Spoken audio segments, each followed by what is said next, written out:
Didn't see you there. I was just balling so hard. My name is Richard. I'm the RA here at the men's shelter. Why don't we go take a tour?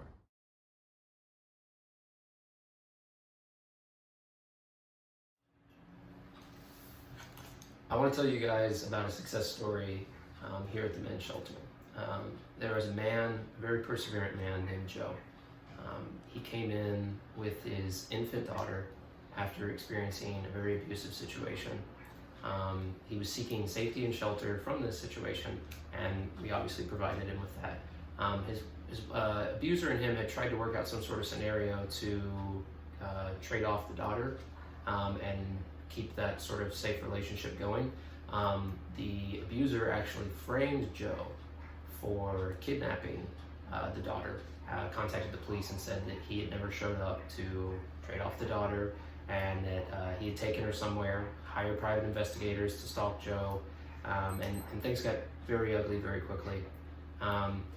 We then obviously proceeded Joe we saw Joe hit a rock bottom, constantly pacing the floors, trouble sleeping, trouble with nutrition, just constantly concerned that he was going to lose the one thing in his life that he cared about, his daughter.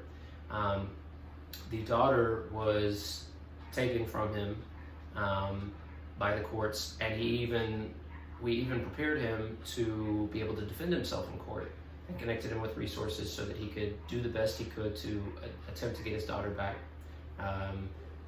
We then discovered that the judge proceeded to look him in the face and say, I'm not buying any of this. There's no way that this woman could abuse you. There's no way that you could experience this.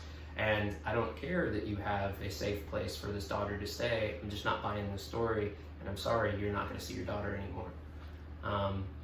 But what was amazing was, even amongst that terrible information, Joe proceeded to grow. He continued to persevere, both physically and psychologically. And with our help, we continued to connect him with resources so that he could attend counseling, and so that he could get connected to safer housing outside of the shelter.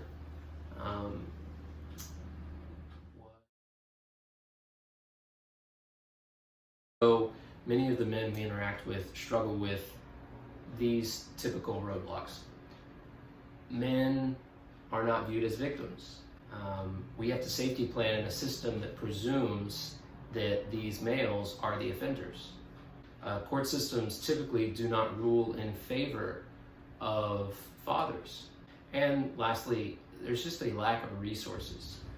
And so based on these roadblocks and struggles, these are our goals going into 2020. We seek to raise awareness for these stereotypes, for these stigmas, so that we can break down this confusion that's going on, that's hurting other people and putting people in very difficult spots.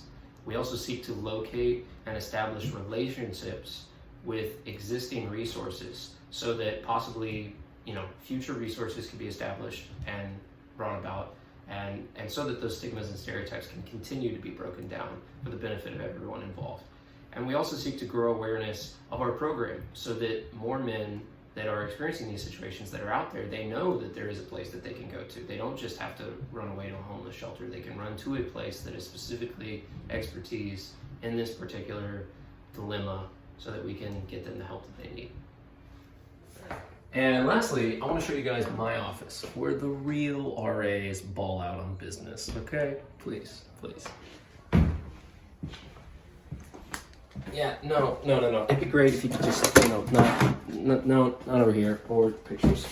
Let's just have a seat. Well, actually, first, check out this view.